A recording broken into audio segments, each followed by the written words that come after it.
Ladies and gentlemen, can I have your attention? I want to welcome you to this Startup America launch event, an extraordinarily important initiative to celebrate entrepreneurship and to inspire those future entrepreneurs that will be the future of our economy. Let's get straight to the program without much further ado.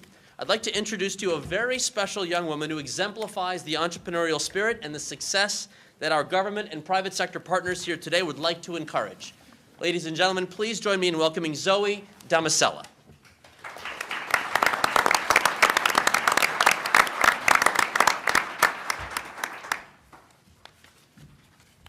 Hi, everyone. My name is Zoe Damasella. Thank you all for attending. It's so exciting for me to be here. I'm 18 years old, and I'm an entrepreneur, but I didn't start out that way. I actually grew up in kind of challenging circumstances. My mom was a single mother. I lived in low-income housing for most of my life, and I was homeless for a lot of my life as well. And so everything was kind of a struggle, but I never really thought that my life could get any better. I didn't think that there was anything else out there for me. And then when I was 14, I discovered this passion that I had for entrepreneurship and for business. I started my business called Zoe Damasella Apparel. Basically what I do is I make custom-made clothing for women and girls of all ages. And I think this really, it was something that I enjoyed. It was something that I loved doing. I loved making clothes. I loved interacting with my customers. But of course, being 14 years old and just going to a regular Chicago public high school, I had no idea how to run my business. I was completely lost. I sold my first dress for like $13. It was probably worth like $250. But I just did it because I loved it. But then when I was 16, I took a class that was offered at my high school from the Network for Teaching Entrepreneurship, which is also known as NIFTY. And they completely changed my life. I can't emphasize how much support they gave me. NIFTY taught me how to make a business plan, how to market my product, how to price my product, which was the most important thing for me. And they also provided me with amazing opportunities and mentors like Larry Levy and Deborah Quazzo. I competed in business plan competitions with them that allowed me to feel more confident about my business, as well as getting some experience speaking about it. And there was also amazing prize money that I was able to reinvest back into my business. But the Network for Teaching Entrepreneurship had such a big impact on my life, and they allowed me to have that kind of financial independence that I didn't have growing up. So that led me to such amazing, amazing things and places. I was featured on national and international news, on Crane's Business, Oprah's Angel Network, the Tyra Banks Show, and then that was just the beginning for me. I got a call from NIFTY saying that President Obama had invited myself along with 2 other winners to the White House, to the Oval Office, to speak with him. And that was just absolutely incredible. I mean, who would have thought that me liking clothes and making dresses would one day lead me into the Oval Office? And I love the fact that he was so interested and passionate about helping young entrepreneurs and changing people's lives. I mean, I can't tell you how much my own life has been changed. By the time I was, a senior in high school, I was running my business. I had 3 employees. I had an intern before I even went to my senior prom. And so it's just been really, really amazing. And watching the State of the Union address has just, I think, really reinforced for me just how important of an investment entrepreneurship education and support of young entrepreneurs really is, because not only did it allow me to have that financial independence and bring myself out of poverty, but it also helped me to create jobs for my community. And I think it was just, it's so important to really focus on this untapped resource of these young people that have such amazing ideas, because I have my story, but I know so many other young people, especially with NIFTY, who have such amazing, amazing ideas and amazing plans, and I can't help but imagine what it would be like if all kids had access to these kind of resources, if all entrepreneurs had the resources that they need, how much different our world would be. it's amazing. It's just an amazing experience. So I just want to thank you all for being here and just stress how important this is. So now I'm a freshman at Northwestern University. I'm there on a full ride scholarship, and I continue to run my business out of my dorm room. But it's just been amazing. So thank you all so much for coming. And I would like to introduce Austan Goolsbee, Chairman of the Council of Economic Advisors.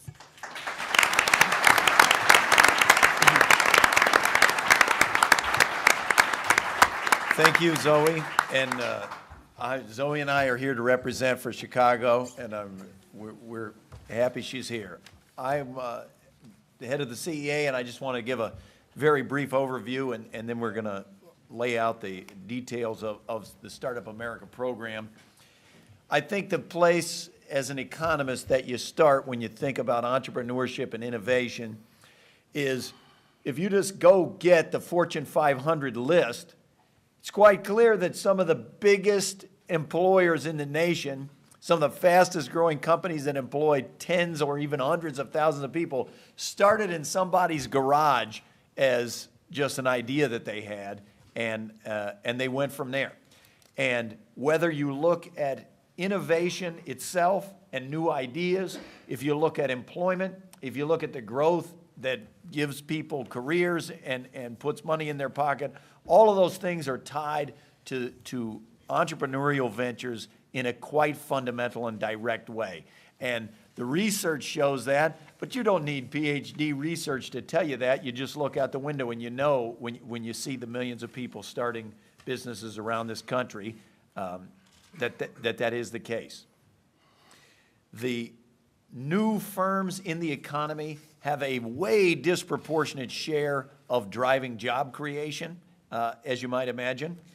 And the president and the administration overall have tried very much to help small business and new startups get through what was the worst recession since 1929. We've cut taxes for small businesses 17 times, the Small Business Jobs Act, some of the things that you're going to hear today.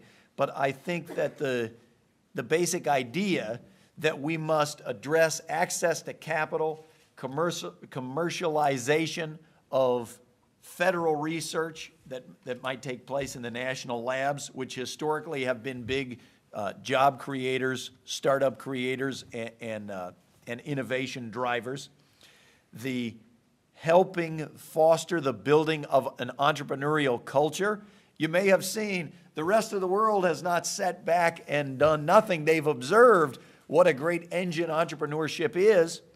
And so they have, in many countries, announced dictated from the top, we're going to build a Silicon Valley right here. We're going to start a brand new city, and we're going to make it a Silicon Valley.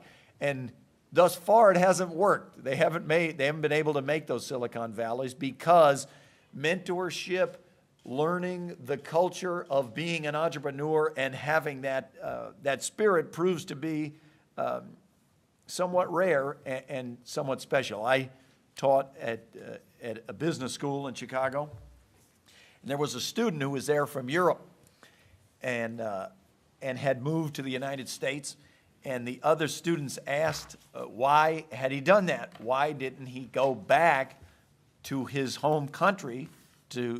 Why was he going to business school in the U.S., and did he want to stay there? And he said, well, where he's from, if you had an idea and you told people, I'm thinking of starting a company to do this, everybody would have 10 reasons why you shouldn't. That'd be a big mistake. You might not succeed. If you fail, nobody will give you a job again. You'll be humiliated. There's no way that will work. And he said when he got to America, it was the exact opposite. Every person he talked to, he'd say, here's my idea. They'd say, that's a great idea. And I know a guy you can talk to, he might want to invest in that idea. And that spirit is why, even at large companies, you see a big focus on entrepreneurship, that they want to bring in new ideas from small firms, that they want to be more entrepreneurial in those big companies, because ultimately it's the creation of new ideas that keep America the premier economy in the world. And it's the reason Startup America is so exciting. And basically, as I say, we want to do Startup America because everybody deserves at least one chance to change the world. And with that, I'd like to introduce the National Economic Advisor, the leader of all of us, Mr. Gene Sperling.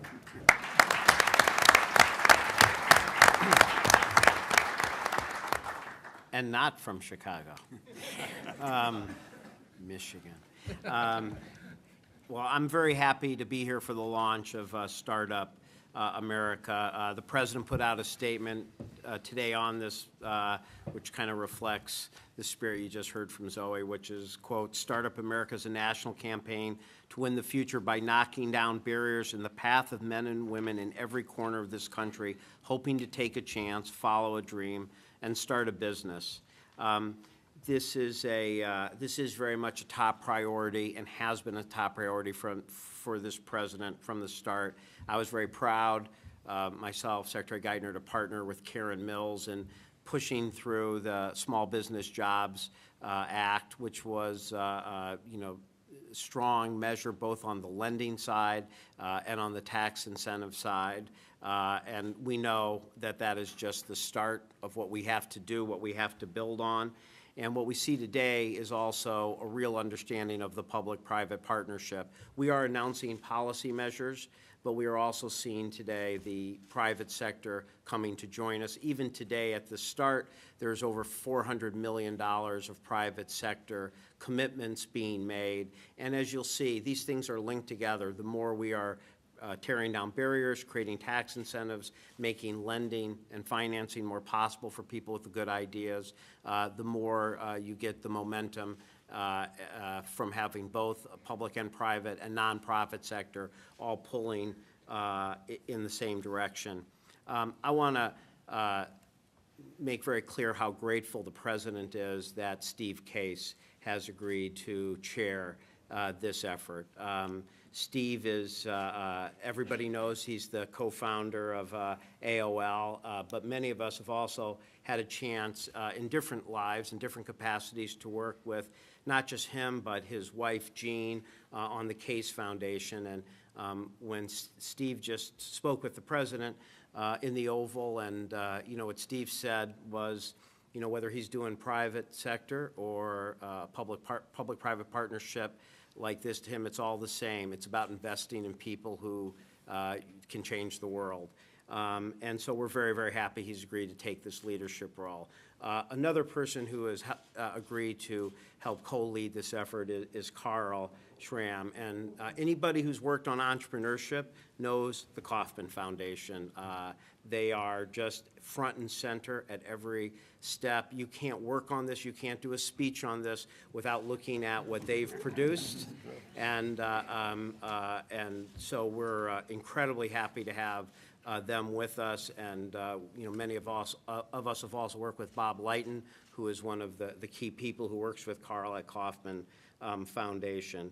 And I just make a couple of points while we're talking about the Kauffman Foundation, which is this is the exact right time to have a Startup America initiative. Because one thing we know, Austan will know from what we see happens coming out of recessions, what the Kauffman Foundation has shown is that this is the time when people merge together and create new ideas. One of their statistics, and I'm sorry, Carl, if I'm stealing this from your remarks, but more than half of the companies in the Fortune 500 in 2009 started during a recession or bear market. This is the time, it is these times when people come together and take a chance. And as Austan said, this is really part of our spirit. There is a dignity in having a chance to be your own boss, run your own business, and to have a culture where failing is not the end of your career. It's just another step to your success. That is the entrepreneurial spirit that this president very much wants to promote. On the policy front, I'll just mention a couple of things quickly that are coming out more on the tax cut side. One of the things this president committed in the campaign was that for key investments, long-term investments in small businesses, there'd be zero capital gains. We were successful in passing that in the Recovery Act. We are successful in extending that for a year in the legislation that happened towards the end of '09. In our budget that will be announced is to make that permanent, so people understand this is a permanent part of our tax code.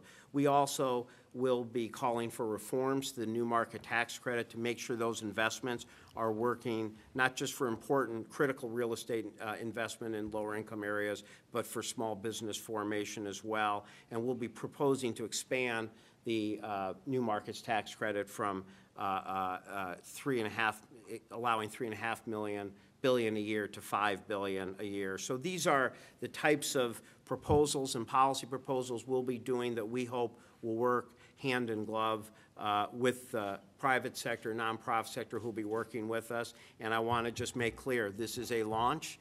This ain't going away. We're going to come back. We're going to show what we're doing. We're very, very committed to working with Steve and Carl and so many of the other companies that have decided to be part of this to show some real results, real job creation, real startups making a difference. So with that, I would like to now introduce someone I first knew when he was the governor of a state that was neither Illinois or Michigan, Washington, and is now our very excellent Secretary of Commerce, Gary Locke. Thank you.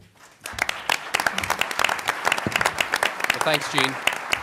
Thanks for those remarks. And, you know, there are a lot of explanations for why America experienced the slowest job growth in the last decade of any period since World War II. And I think really one of the fundamental reasons is that America really lost sight of its economic strength, which is innovation, technology, scientific progress, and the whole notion of entrepreneurs taking risk in pursuit of a great idea, entrepreneurs like Zoe that we heard from just a few minutes ago. The Startup America initiative is all about reconnecting with that great American tradition. And I'd like to just mention a few measures that the Commerce Department is undertaking as part of that Startup America effort. First, we're building on the success of last year's I-6 Challenge, an innovative program where the Department of Commerce came up with $6 million, which was then matched by NIH and the National Science Foundation to put together a $12 million competitive grant program that rewarded teams all across the country who are taking cutting-edge research out of the labs and getting it into the hands of entrepreneurs who can turn that research into new businesses and new jobs. This year, we're actually repeating and proposing to repeat the I-6 Challenge, $6 million from the Department of Commerce and to be matched by other federal agencies, including the Department of Energy and others. Hopefully it will be a $12 million program again, but this time with a focus on communities with novel strategies to spur the development of clean energy-related industries within their regions. The I-6 Challenge represents President Obama's approach to spurring economic growth, and that is we're helping local communities identify their own strengths, their own assets, and providing the resources that will help them build on those strengths and those assets. It's exactly the same thing that the Commerce Department's Economic Development Administration has been doing to help cities and towns all across America by funding, for instance, regional innovation clusters. Really, again, building on the strengths and the assets of particular communities. In fact, our Economic Development Administration was recently part of a multi-agency effort that awarded $129 million to cultivate an innovation cluster centered around Philadelphia's Navy Yard on the design and development of energy-efficient buildings. And you're going to see a lot more grants like that focusing on innovation clusters in the year 2011. Another thing that we're really focusing on in terms of commercialization and entrepreneurship is overhauling the patent process within the Department of Patent and Trademark, which is part of the Commerce Department. We have an unacceptably long time frame, almost 3 years, to get a yes or no on a patent. That is absolutely unacceptable. You know, for a major company, patent pending might cut it. But if you're an entrepreneur, an innovator, an inventor working out of your own garage or your own basement, you can't get funding to commercialize a great idea unless you have title and can show those investors that you have title to that idea. And that's why we are on a mission at the Department of Commerce to dramatically lower the current 3-year processing time on a patent application. In fact, we're now also proposing a flexible process for approving patents, one that would respond to the needs of individual innovators and to the marketplace. And under this new system, while we're still trying to dramatically lower the overall time to process a patent, we're coming up and proposing accelerated examination, what we call a multi-tiered approach. And under track 1, we'll be able to give patents out within 12 months for those who pay a slightly higher fee. Under this new system, a technology entrepreneur with a product that's ready to go to market who needs VC funding will be able to get his or her patent within 12 months, whereas an entrepreneur who needs has a more embryonic idea and needs time and wants to save fees can actually opt for a slower path or track 3. Overall, this new system will bring the most valuable patents as determined by inventors to market faster and will help meet the needs of the business needs of our innovators. So it's clear that we can't be content on what we've always done in the face of global competition that's tougher than ever before, not if we want to compete and not if we want to win in the future. And the Kauffman Foundation, we're always talking about the Kauffman Foundation, estimates that the most important contributor to a nation's economic growth is the number of startups that will grow to $1 billion of revenue within 20 years. And to maintain America's historic average growth rate, we need 100 companies like that every single year. So what we're all doing here in the federal government, but particularly in the private sector, and I know that there are a lot of initiatives that are being led by many of our innovators and our companies, for-profit and non-profit, we're going to need all of us working together to really get us back to what the President calls a society of innovation, of technical prowess, of engineering, of breakthroughs. So thank you very much. Now it's my pleasure.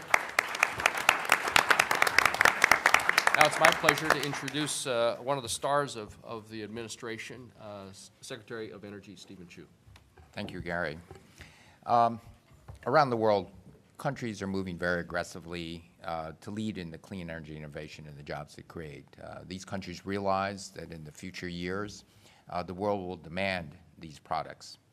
And the President said in the State of the Union that this is our generation's Sputnik moment. By that he means that this is a challenge that we have to rise to, that the United States can't take our technological leadership for granted, and we're in a race to develop the clean energy technologies, as I said, which the entire world will need. So how can we respond? Well, the good news is that America leads the world in pure raw innovation. We have the best research universities and research institutions, and I might add an outstanding set of national laboratories. We also have the most creative entrepreneurs. And I encourage the entrepreneurs and the businesses, the larger businesses, to reach out to the universities and national labs and grow stronger ties. This is how we're going to help rev up the great American innovation machine, by taking the raw genius we have and the entrepreneurial spirit. We can out-innovate any country in the world. So we need, in order to do this, we actually need to get our ideas from the laboratory, from the drawing room to the factory floor.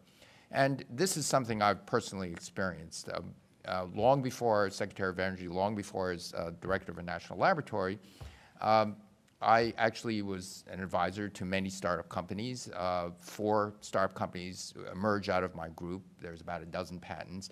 And I was also the advisor to an incubator company and advisor to an investment firm.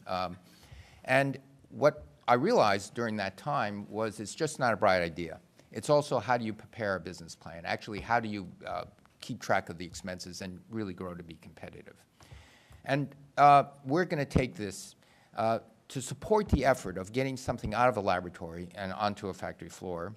I'm pleased to announce today that the Department of Energy, in partnership with the Small Business Administration, is launching a mentorship program to support America's clean energy innovators.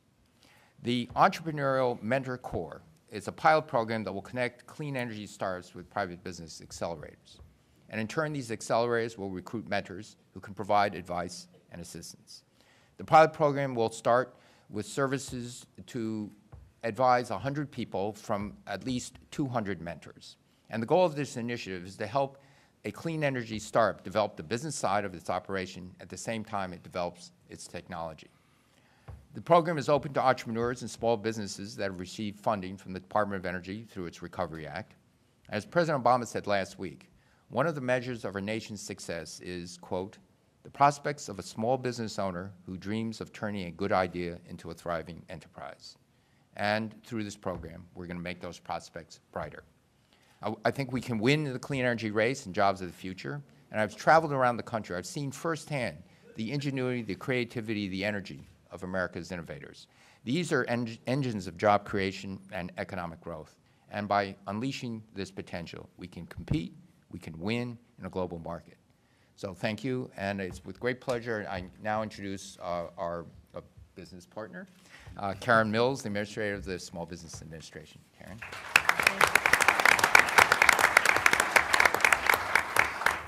Thank you, Secretary Chu, and everyone for being here. America's spirit of entrepreneurship is one of America's greatest assets. And at the SBA, we work tirelessly and have for both Main Street entrepreneurs and the high-growth entrepreneurs that we're talking about today. You know, we've helped firms like Intel and FedEx when they were just starting out. I don't think we helped AOL, but helped a few. And but one of the things that we know from what Austan said is that it's actually a relatively small number of high-growth firms that create all of the net new jobs. And these firms come in many forms and across all of the sectors.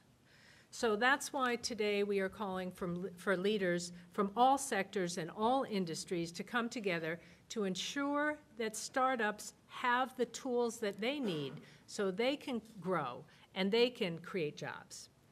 These startups, as we know, are how innovation gets turned into jobs and into fuel for the economy. The President talked about winning the future, and we talk about these startups being the offense.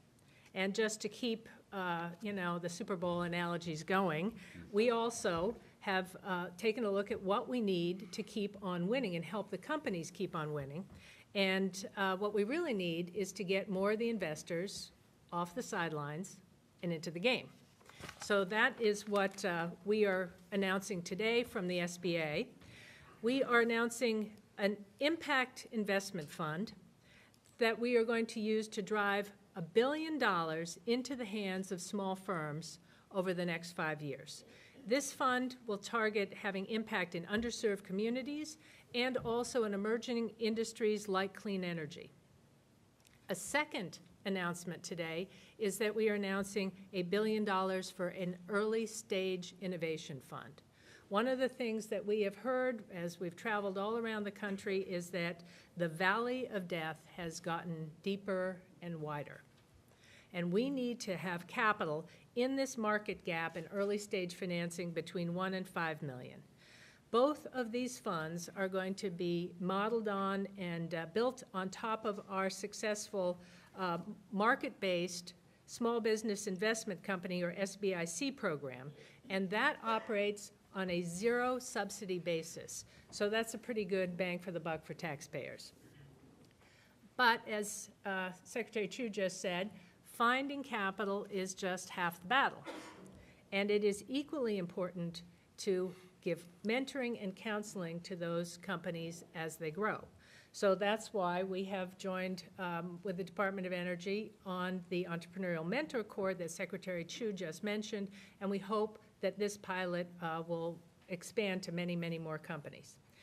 In addition, in mentoring, we have a real commitment at the SBA and across the administration to America's veterans. They over-index in starting new businesses, and the Department of Veterans Affairs, who isn't here, but in partnership with us and the Department of Labor, is going to be building business incubators that offer specialized counseling for veteran entrepreneurs and places where they can come and grow their business.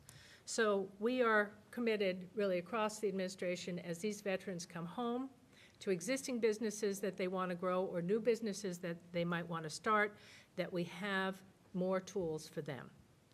But it's not just about giving entrepreneurs the tools. There's another component. It's about removing the barriers that get in the way of entrepreneurs.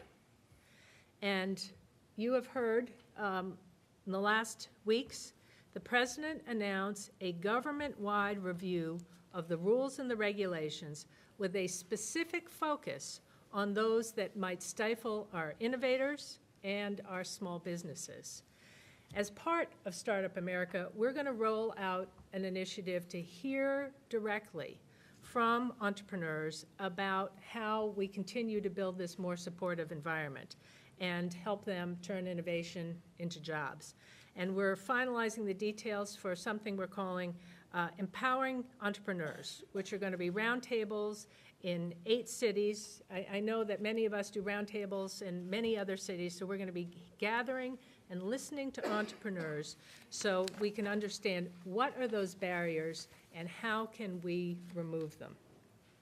We're going to announce all of those cities and dates soon, and we're also going to have an online component so entrepreneurs can submit their ideas that way as well. We are, as you can tell, across this administration, working together to make sure that Startup America's initiatives touch all facets of entrepreneurs that are out there, that they're going to allow government to help entrepreneurs do what they do best, which is drive innovation, increase U.S. competitiveness, and create jobs. Thank you. And I'm very pleased.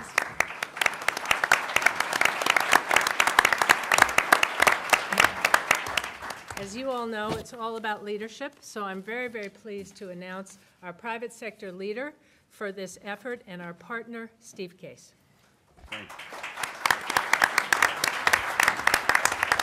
Thank you, Karen, also Stephen and Gary and Jean and Austin. Thank you for your service to our country, and thank you also for making it a priority today to really shine a spotlight on entrepreneurs and celebrate their activities. And as Jean mentioned, I was also grateful the President spent some time this morning. He's got a lot on his plate, including Egypt, but he recognized this is an important initiative, and there's a little bit of a mom and apple pie and entrepreneurship aspect to this. So we're all in this together trying to make sure we understand the importance of entrepreneurial activity and really celebrate and accelerate it. If you look back in history, go back even 300 years, it really demonstrates that the story of America really is a story of entrepreneurship. Even William Bradford, when he got on the Mayflower almost 300 years ago to sail across the ocean, he had an idea, the idea of a new nation, and in many ways was the first entrepreneur. And that's carried forward over the decades. We've had great entrepreneurs, even people like Thomas Edison and Henry Ford, more recently people like Steve Jobs, that really have created innovative products and services that have really led this country and led the world in terms of product innovation across a whole series of sectors and created millions of jobs. And so we recognize that really is the core underpinning of what makes this nation great and will continue to be as we look to make sure we preserve our competitiveness in an increasingly competitive global world. And also as we look at ways to create jobs in this country, which obviously is a priority. And that's what Startup America is all about. We want to really celebrate the work of entrepreneurs, shine a spotlight on them, look for ways to educate people about entrepreneurship and how mentor entrepreneurs with other entrepreneurs so they can take their ideas forward. We want to look at ways to accelerate the best programs that already exist in some local area or regional area, and you'll hear about some of those, and take those to scale. So it's all about celebrating and educating and trying to accelerate the activities of entrepreneurship. And it is a startup. We're just starting this morning.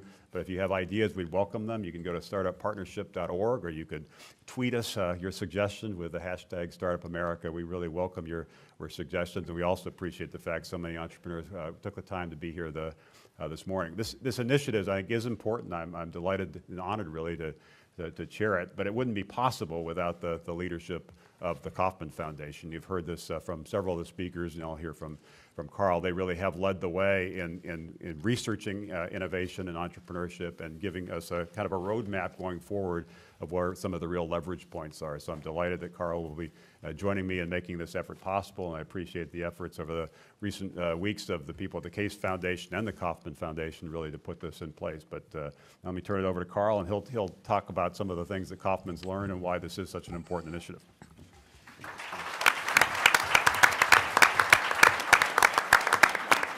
Thank you, Steve, and I would join Steve in thanking Ellen and Gene, our two secretaries, and Administrator Mills, for your great service to the nation and for your rallying around this issue.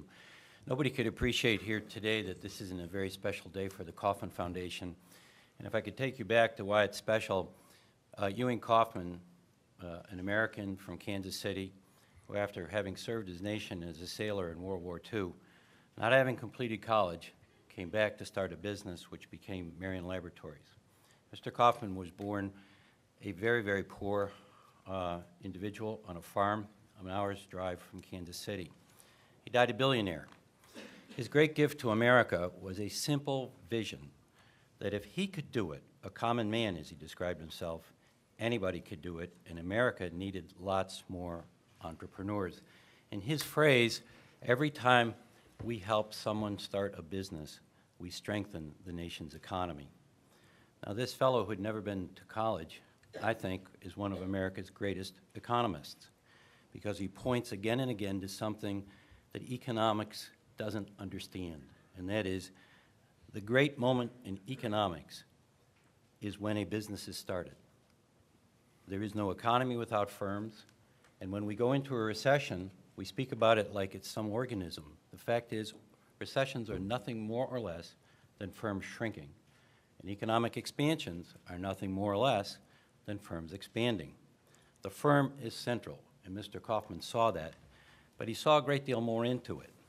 And it was wonderful, Gene, to hear you use the word dignity, because Mr. Kauffman saw the creation of firms as the way out for poor people to earn dignity and to strengthen the American economy at the same time. But as we know, and today really puts the focus on it, entrepreneurs do something really special when they strengthen the economy. They create the new jobs. And it's nice to know that there's a leftover Kauffman statistic that nobody cited. And that is that all new net job creation in the United States is in firms less than 5 years old. If we're going to create an economy that will grow jobs, we have to create an economy that will grow little companies and that will become big companies. As has been pointed out, America needs high-growth companies, but high-growth companies only come once a company is started. This is also a very special day for us because many people in this room come from organizations that over the years we've either helped to start, like NIFTY, we've helped NIFTY along. There are many people in the room who have been our beneficiaries as they've thought about this very important problem with us. Professor Goolsbee was one of our grantees, and he typifies the level of extraordinary economists who we've brought into this very important work of thinking through this important ingredient of economics. And we look into the future, helping small, brand-new organizations like maybe Kairos and the grants we contemplate for our community colleges as we start on a new project that we call democratizing entrepreneurship. All too often we think of entrepreneurship as the purview in the precincts of very fancy universities with engineers and bright young children doing the Mozart thing with entrepreneuring. The reality is our 500 fastest growing businesses in the United States are started by people when they're 40 years old. And this is very important to understand that entrepreneurship is approachable by anybody. It's a fantastic thing today that President Obama has put together this group. It is really a fantastic thing that Steve would chair this. It's really a fantastic thing that the Case Foundation, joining Kauffman, are putting the first dollars into starting this. And it's really a fantastic thing that there are other people who've already committed to support this Startup America enterprise, including Intel, Hewlett-Packard, IBM, and Facebook.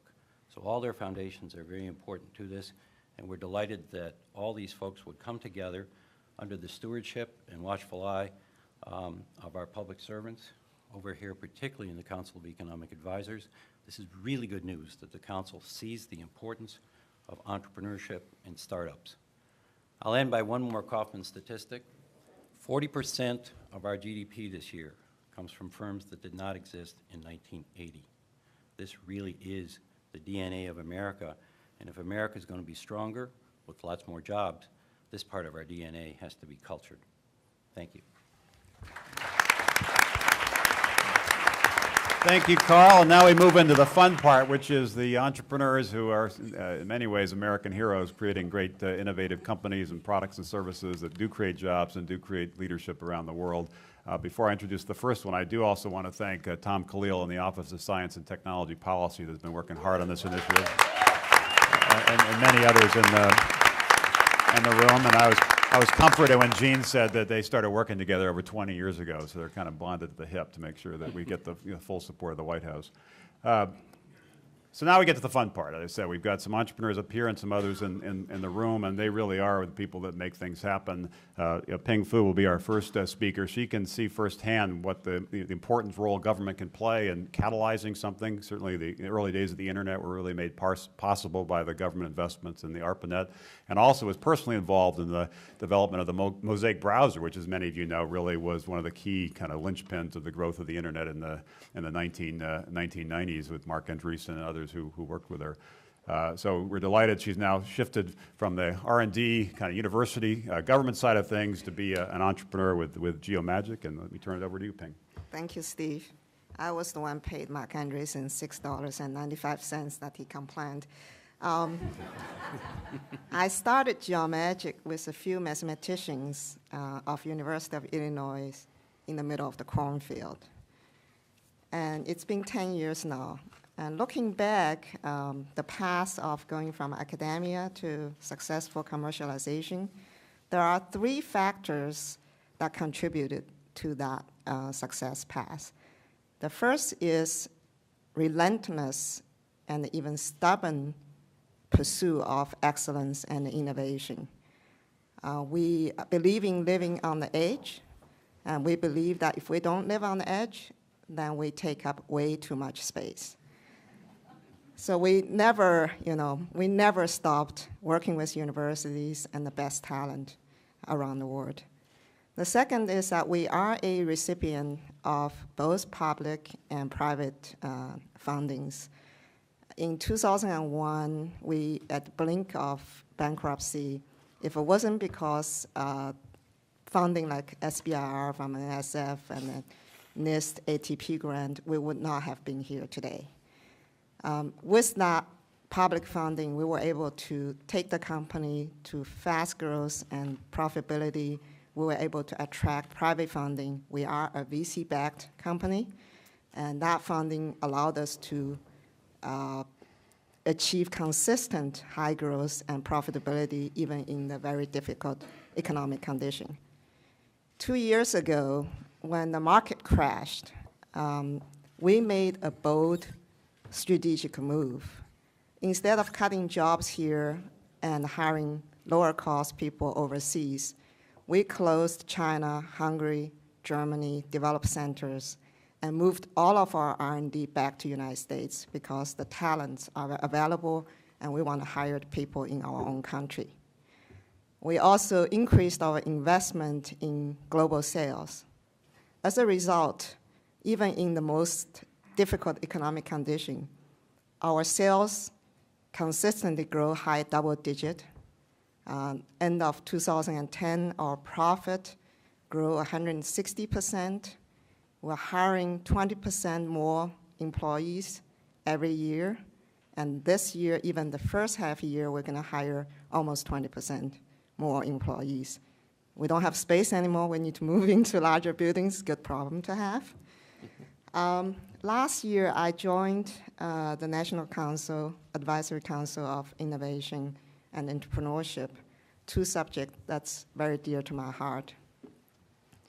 I'm very honored to represent small and medium-sized, high-growth, high-impact companies, as well as women-led companies. I want to thank Department of Commerce and the White House Office of Innovation and Technology for listening to us and for creating the very first platform for entrepreneurs to have a voice for policymaking. So for all of the entrepreneurs you out there and then looking for commercialization, there are some great announcements that we made by disbanded foundations, the Jumpstart Americans, and also NCIRA, so don't miss those exciting announcement that will come out today. Thank you. Thank you. Thank you, Ping. And next up is Brad Feld. As several people have mentioned, an entrepreneurial company starts with an idea, and a passionate entrepreneur willing to pursue that idea and needs some startup capital to get going. But it also needs more than that. It needs an ecosystem that really is supportive to mentor them and plug them into a network so they really can take their idea and build it. And Brad's been a real leader in trying to do this in a variety of different cities. And I'll talk about that program and how we can take this notion of incubators and accelerators and really bring that idea to scale. Brad? Thanks, Steve.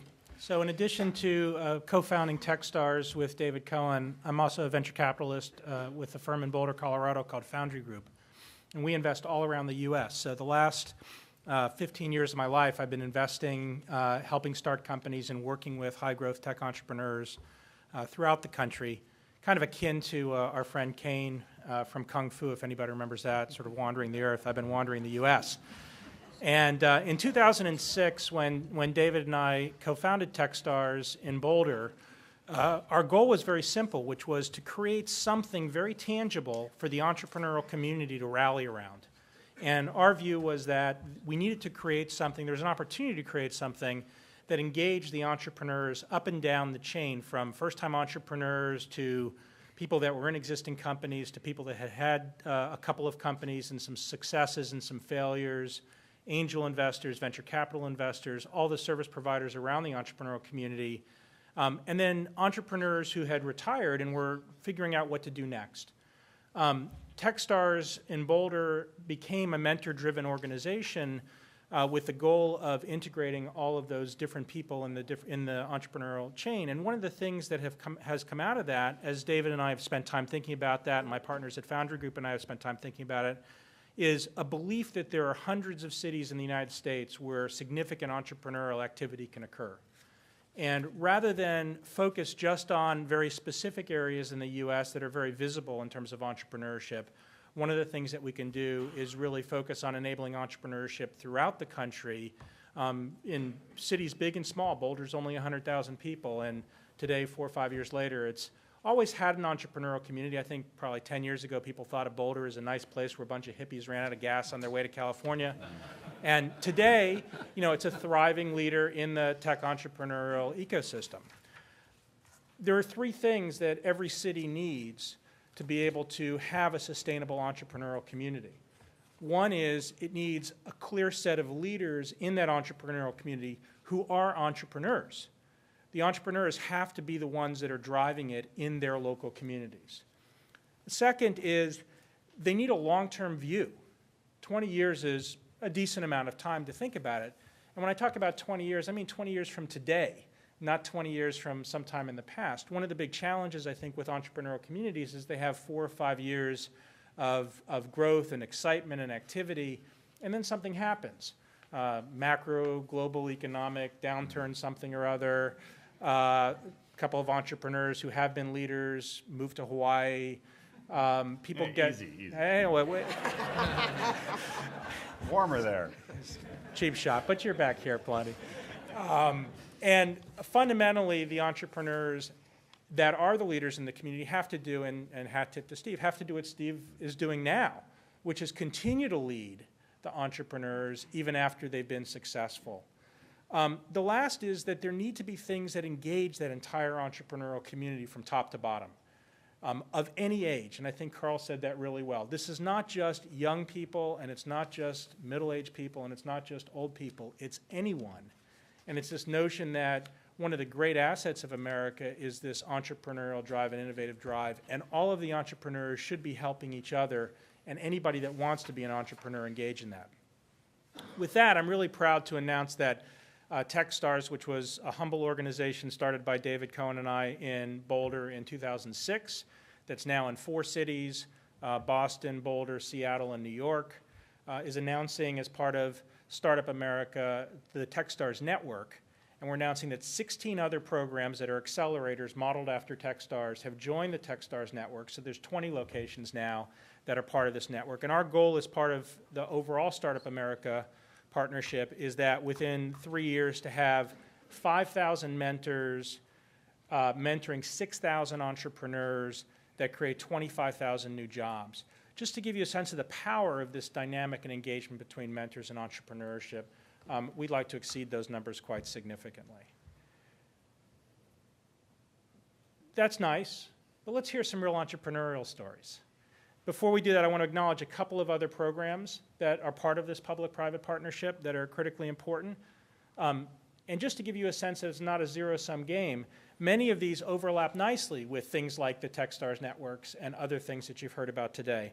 The ones I'll call out specifically is Mass Challenge, which is a $1 million startup competition based in Massachusetts, which Steve gave the keynote at recently, very well received, extremely exciting first year. Austan, which is a community that's focused on expanding opportunities for women-led entrepreneurs. The Blackstone Foundation is scaling up its Launchpad entrepreneurship centers throughout the country. Mark Echo, who is an entrepreneur and leader in the fashion and media industry, is launching an Artist and Instigators Practicum. The U.S. Chamber of Commerce is working with the National Chamber Foundation to invest more in K-12 education around entrepreneurship. So lots of different places where people are saying, let's rally behind Startup America and really get some entrepreneurial activity going. Now, anybody out there that's an entrepreneur knows that when you get in an elevator with a venture capitalist, you have less than 30 seconds to talk about what you're doing. And with that, I'd like to toss the ball to a longtime friend of mine, Shervin Pishavar, for our first quick pitch.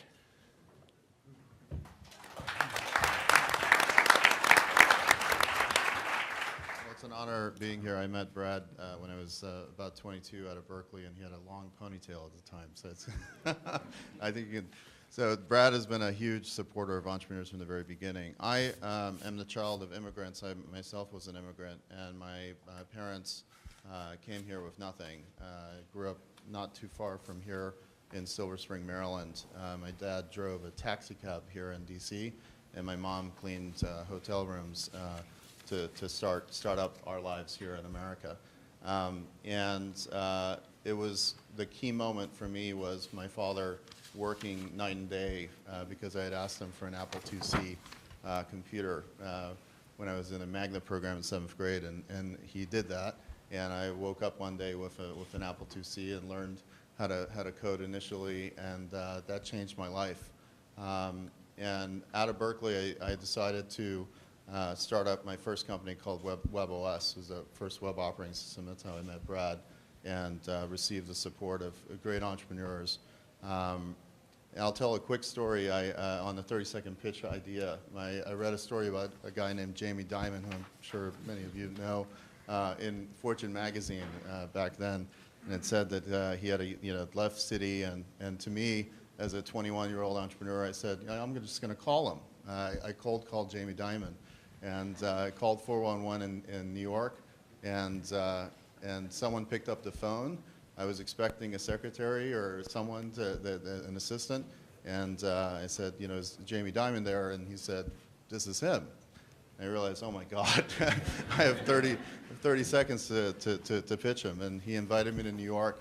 Somehow I mustered up the courage to say the right things, and here I am today. I've started now 4 companies, and I'm blessed to be able to now invest in 30 different startups myself personally, starting to give back and working with great people here like Stephen Koltai on spreading entrepreneurship globally, and working with Anish on the trip to Russia with global entrepreneurs. And it's amazing being here. Startup America is going to change not just America, but the world by showing the potential of people like Zoe. My own daughter is 10 years old and has her own company called iPillow. So I need to get you on the board of Daria's little company. Well, thank you so much.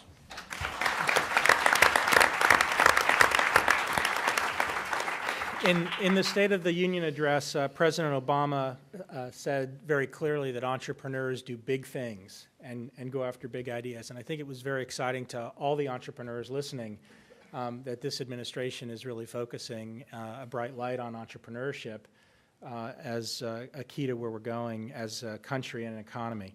With that, I'd like to introduce Jennifer Zizit. Jennifer, where are you? Right here. Hello.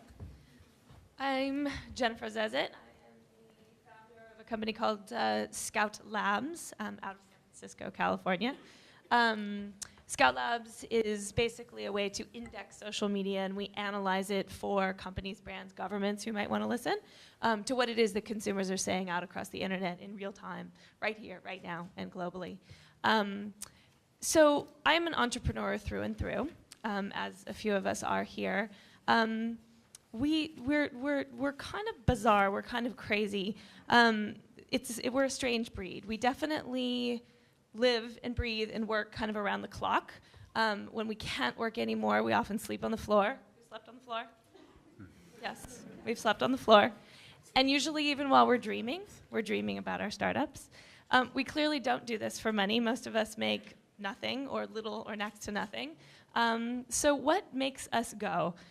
And I think about this a lot. Think of us as sled dogs. We are just like chomping at the bit. We are born to run and chase new ideas. And it's not totally logical, for sure. We don't wait for people to create jobs for us. We are job creators. Scout started with one person. We scaled the company to 25. We were acquired by another slightly bigger startup. And now Lithium Technologies, the combined group, has 160 employees, and we're growing very, very rapidly, I'm happy to report. But more than just the number of jobs, and probably more importantly than the number of jobs that we create, is the kind of jobs that we create and the kind of work that we do. The work that we do is passionate work. We love what we do, and I am so happy to be raising kids who get to see their mommy who loves going to work every single day because she loves what she does. And the jobs that we create and the work that we create is very productive work. I know that we want to increase the productivity of America. You should come and walk the halls of any one of our companies on a daily basis. We wear 10 hats. We work around the clock. It is astonishing to see the kinds of what we actually do on a daily basis. And we do very connected, we create really connected work. When you start a startup, you basically forge a new family. And there are bonds that will last often a lifetime. And we are connected to our idea, and we are connected to each other. And that is the kind of work that this country, I think, really needs. So we are entrepreneurs. We are sled dogs. Like, fund us, support us, connect us. Let us run. We will help pull America forward. Thank you.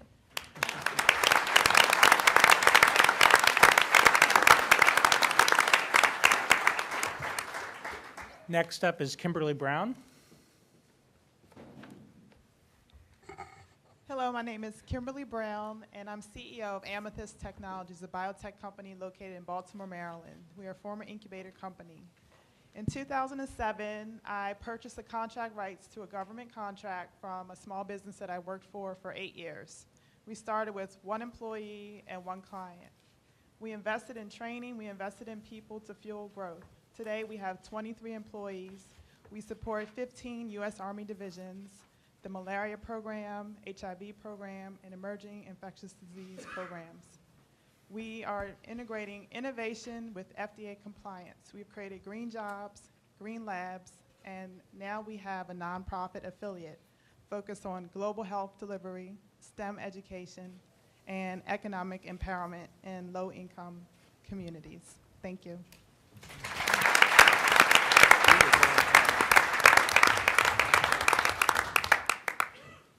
Brett Skoda is next. Brent?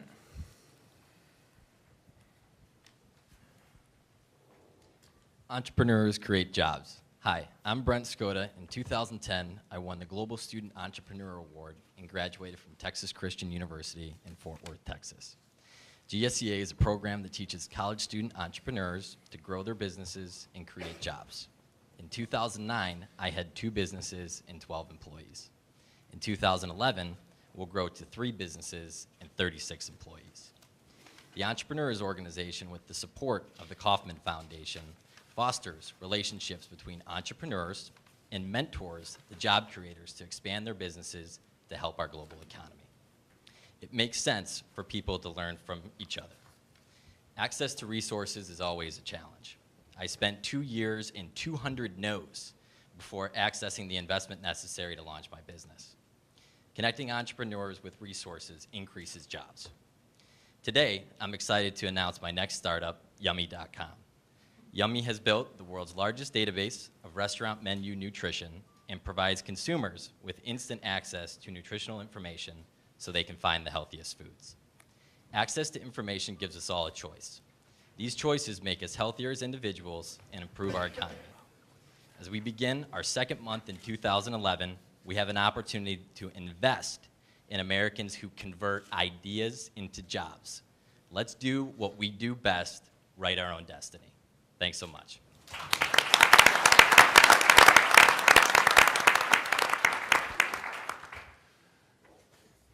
I'd like to wrap up by thanking everybody for coming today and participating in the launch of this new startup, Startup America. I'd especially like to thank Steve Case and Carl Schramm and their respective organizations for providing leadership for this. I think things like this are critically important to do, and the folks that take that leadership effort are really appreciated. We're going to have a closed brainstorming session for everybody except the media after a short break, probably a 5 or 10 minute break. We'll be back in here. So go ahead and network, and for folks in the press, thank you for coming. And again, for everybody, please thank everybody in the administration for all their support and effort and activity around this.